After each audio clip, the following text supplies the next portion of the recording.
सर्वप्रथम सर्वांना श्री स्वामी समर्थ.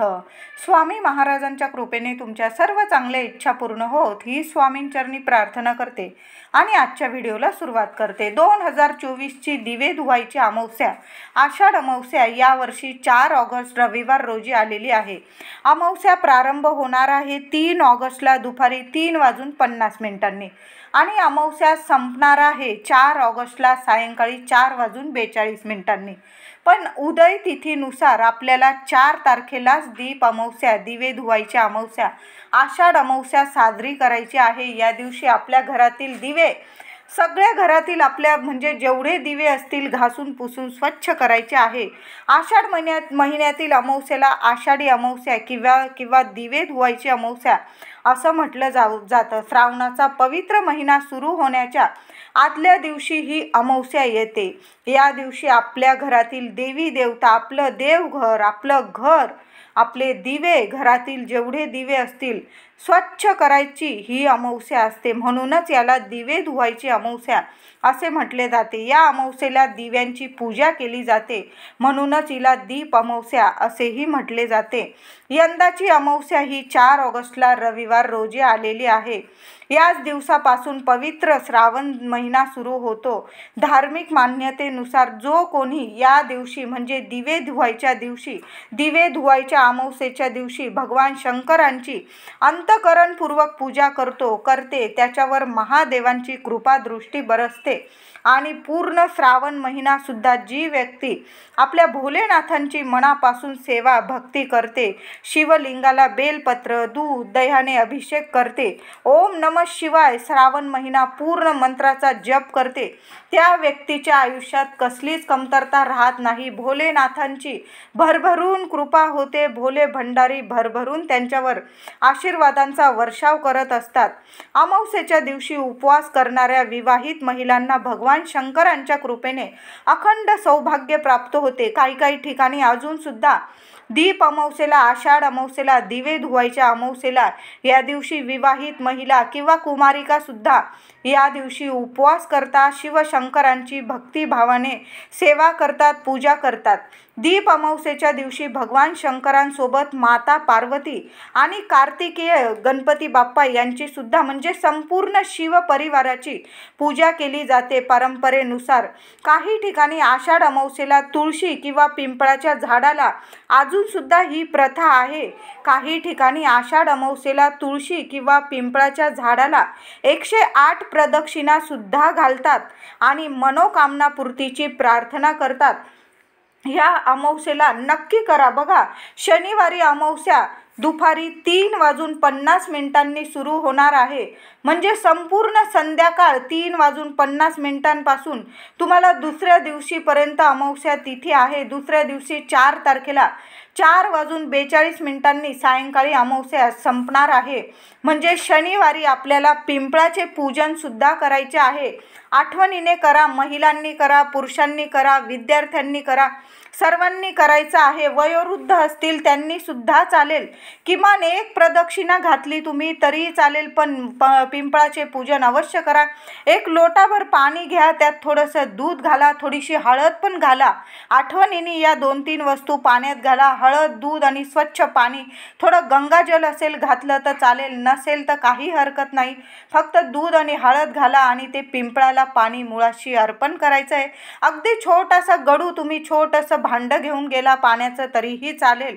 त्याचबरोबर दिवा लावता आला, एखादा तुपाचा दिवा अवश्य लावा आणि तिथे बसून तुम्हाला श्री सुक्तम किंवा पुरुष सुक्तम तुम्हाला बोलायचं आहे किंवा 1 वेळा व्यंकटेश स्तोत्र बोलला तर अतिउत्तम.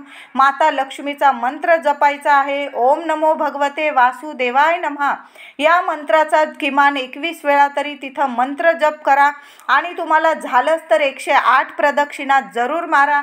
नाहीच जमलं तुम्हाला तर 11 प्रदक्षिणा या दिवे धुवायच्या अमावस्येला पिंपळाच्या झाडाला अवश्य मारा. जे मागाल ते मिळाल. कितीही अडचणीत असाल, दुःखात असाल आपले माता लक्ष्मी श्री हरी विष्णू नक्की तुमची हाक ऐकणार आहे. नक्की या दिवशी पिंपळाला 11 का होईना प्रदक्षिणा मारायच्या आहे. त्याचबरोबर तुम्ही खूप दुःखात असाल, त्रासात असाल, आजारात असाल, आजार दूर होत नसेल तर काय करायचं, एक सुताचा धागा घ्या आणि तुमच्या उंचीचा तो सुताचा धागा मोजून घ्यायचा आहे. म्हणजे जी व्यक्ती तुमच्या घरात आजारी असेल किंवा काही बाधा झालेली असेल बाहेरील, तर काय करायचं, दिवे धुवायची अमावस्या सर्वात मोठी, वर्षातली सर्वात मोठी अमावस्या आहे. असा दिवस पुन्हा येणे नाही. म्हणून काय करायचं, जी व्यक्ती खूप त्रासात आहे, दुःखात आहे, कुठलाच मार्ग सापडत नाही, मग काय करायचं, अमावस्या प्रारंभ शनिवारीच होत आहे. तर ज्या व्यक्तीला खूप त्रास आहे त्या व्यक्तीच्या उंचीप्रमाणे म्हणजे डोक्यापासून पायापर्यंत सुताचा धागा. आता सुताचा धागा कोणता, आपण जो महिला वडाचं पूजन करताना जो सूत गुंडाळतो तो सुताचा धागा घ्यायचा, पूर्ण डोक्यापासून पायापर्यंत मोजून घ्यायचा, कापून घ्यायचा आणि आपल्याला पिंपळाच्या झाडाला, आता त्या व्यक्तीला जर नाही येता आलं त्या पिंपळाच्या झाडाखाली तो धागा गुंडाळायला तर काही हरकत नाही. जी व्यक्ती त्या व्यक्तीसाठी उपाय करत असेल, प्रार्थना करत असेल, त्या व्यक्तीने हा उपाय केला तरी चालेल. एक धागा घ्यायचा, डोक्यापासून पायापर्यंत नीट मोजून कापून घेऊन जायचा, पिंपळाला तो बांधायचा आहे. 1-2 गुंडाळे जेवढे बसतील तेवढा बांधून द्यायचा. तुमची जी मनोकामना असेल बोलून घ्यायची, भगवान विष्णूंना, माता लक्ष्मीला प्रार्थना करायची की ह्या व्यक्तीचं, त्या व्यक्तीचं नाव बोलायचं आहे. तुम्हाला तिथं एक दिवा प्रज्वलित करायचा आहे, पाण्यात दूध हळद टाकून ते पाणी अर्पण करायचं आहे, 11 प्रदक्षिणा मारायचा आहे आणि तो धागा गुंडाळून लक्ष्मी मातेला, श्रीहरी विष्णूंना प्रार्थना करायची की माझ्या या व्यक्तीचं दुःख असेल, दारिद्र्य असेल, चिंता असेल, आजारपण असेल, दूर होऊ दे, नष्ट होऊ दे आणि ती व्यक्ती आरोग्यदायी राहू दे कायम. अशी प्रार्थना करून तो धागा पिंपळाला गुंडाळून तुम्हाला घरी यायचं आहे. 24 तासाच्या आत तुम्हाला लगेच त्या व्यक्तीच्या म्हणजे तब्येतीत फरक दिसून येईल. गोळ्या औषधांना गुण येईल तुमच्या त्या व्यक्तीला. करून बघा हा सुद्धा उपाय. या दिवशी गंगा स्नान किंवा पवित्र नद्यांमध्ये स्नान करावे, त्यामुळे समस्त पापे धुतली जातात.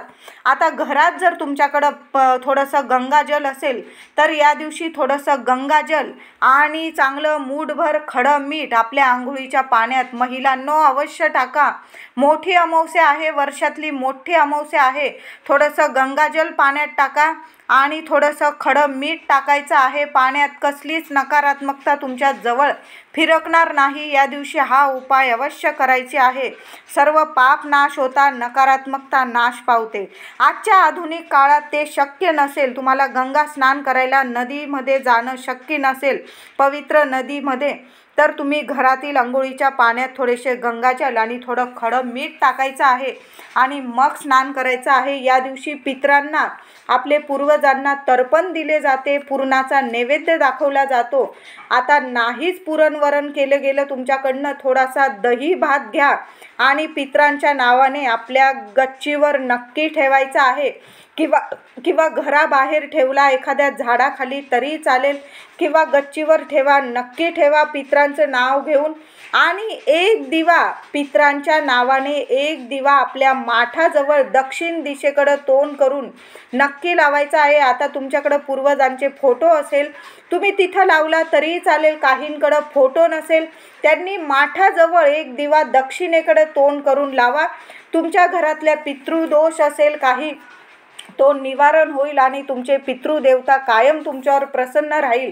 वर्षातली मोठी अमावस्या आहे, हे उपाय करायला चुकू नका, नक्की करा. या दिवशी आपल्या पूर्वजांच्या नावाने दान धर्म अवश्य करा. एखादा गरीब व्यक्ती असेल त्याला तुम्ही काहीतरी दान केलं तरीही चालेल. उपवास ठेवल्याने पितृदेवतांना शांती मिळते. तुम्हाला जर उपवास जमला या दिवशी नक्की करा. आषाढ अमावस्येला व्रत, पूजा, स्नान, दान केल्याने सर्व प्रकारच्या दोष पापांपासून मुक्ती मिळते. या दिवशी वृक्षारोपण केल्याने ग्रह दोष नष्ट होतात. विशेष करून एखादं पिंपळाचं झाड या दिवशी नक्की लावा. केळाचं झाड लावायचं असेल, लिंबूचं लावायचं असेल किंवा मनी प्लॅन्ट, तुम्हाला महिलांनो मनी प्लॅन्ट कधी लावावा हा जर प्रश्न पडला असेल तर या दिवे धुवायच्या अमावस्येला नक्की लावा. लक्ष्मी माता प्रसन्न होईल. घरात पैशांचे प्रश्न असतील चुटकीसरशी सुटून जातील. घरात पैशांचा झराच सापडेल. तुम्हाला भरपूर पैसा येत राहील. कधीच पैशांची कमी राहणार नाही. पैशांचा तुटवडा असेल तर या दिवे धुवायच्या अमावस्येला लहानसा मनी प्लॅन्ट नक्की लावा. तुमच्या एखाद्या कुंडीत लावला तरीही चालेल किंवा एखाद्या बाटलीत वगैरे. आधीच्या काळी आपण बाटलीमध्ये मनी प्लॅन्ट लावायचो आणि तो थोडा मोठा झाला की मग आपण एखाद्या कुंडीत लावायचो. पण हा मनी प्लॅन्ट कसा लावायचा तर एखाद्याच्या घरातून गुपचूप आणायचा आणि मग असा लावायचा. तो फलदायी ठरतो. या दिवशी मनी प्लॅन्ट अवश्य लावा. माता लक्ष्मी कायम तुमच्यावर प्रसन्न राहील. त्याचबरोबर तुळशीचं एखादं रोपटं लावायचं असेल, झाड लावायचं असेल, लावा. या दिवशी आपल्या मुलांसाठी ही एक गोष्ट नक्की करा. आईने नक्की करायचं. सकाळी लवकर उठून घरातील सर्व दिवे स्वच्छ घासून पुसून स्वच्छ करा. एखाद्या पाटावर आसन देऊन, फुलांचं आसन देऊन किंवा तांदळाचं आसन देऊन दिव्यांची वात तेल घालून स्थापना करायची आहे. घरातील प्रत्येक दिव्यांची हळदी कुंकू फुलं अक्षता वाहून पूजा करा. त्याबरोबर कणकेचे 7 दिवे बनवायचे आहे. तुम्हाला आपले घरातले दिवे स्वच्छ घासून पुसून एका पाटावर आसन देऊन त्यांची स्थापना करा. नंतर कणकेचे 7 दिवे बनवावे. त्यात कणिक मळताना मीठ हळद टाकू नये. तुम्हाला हळद टाकायची तर थोडीशी चिमूटभर टाका, पण मीठ टाकू नका. व एकमुखी असे 7 कणकेचे दिवे बनवून घ्या. 5 कणकेचे दिवे तुम्हाला तुपाचे बनवायचे आहे. फुलवात टाकून घ्या. तुपाच्या कणकेच्या दिव्यांनी देवी देवतांना आणि आपल्या घरातील प्रत्येक दिव्याला ओवाळायचं आहे, औक्षण करायचं. व कणकेचे 2 दिवे घ्या, एका ताटात ठेवा. हळदी कुंकू ताटात ठेवा. एखादी सोन्याची अंगठी ठेवली चालेल. आपण जसं मुलांना औक्षण करतो वाढदिवसाला वगैरे तशाच पद्धतीने आपल्या मुलांचं औक्षण करायचं आहे. त्या कणकेच्या 2 दिव्यांमध्ये तुम्हाला दुहेरी वाट ठेवून तेलाचे दिवे लावून घ्यायचे. मुलांना पूर्व पश्चिम बसवून मुलांचे औक्षण करायचे आहे. मुलगा किंवा मुलगी, लहान मोठी, आपल्या घराचा कुलदीपक किंवा घरातील अंधार दूर करणारी पंथी आपल्या मुलींचे प्रत्येक आईने औक्षण करावे. तुमच्या पतिदेवांचेही त्यांच्या आईने किंवा पत्नीने औक्षण केले तरी चालेल. यामुळे म्हणजे दीप अमावस्येला आपल्या मुलांचे औक्षण केल्याने त्यांच्यावरील संकटे, पीडा, बाधा नष्ट होऊन त्यांचे आयुष्य वाढते. निरोगी आयुष्याची त्यांना प्राप्ती होते.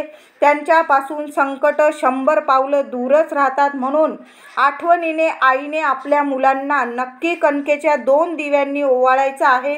या दिवशी घरातील सर्व तेलांचे, तुपाचे जेवढे दिवे असतील घासून पुसून स्वच्छ करून त्यांची पूजा करून कणकेच्या 5 दिव्यांनी या दिव्यांचे देवी देवतांचे औक्षण करा.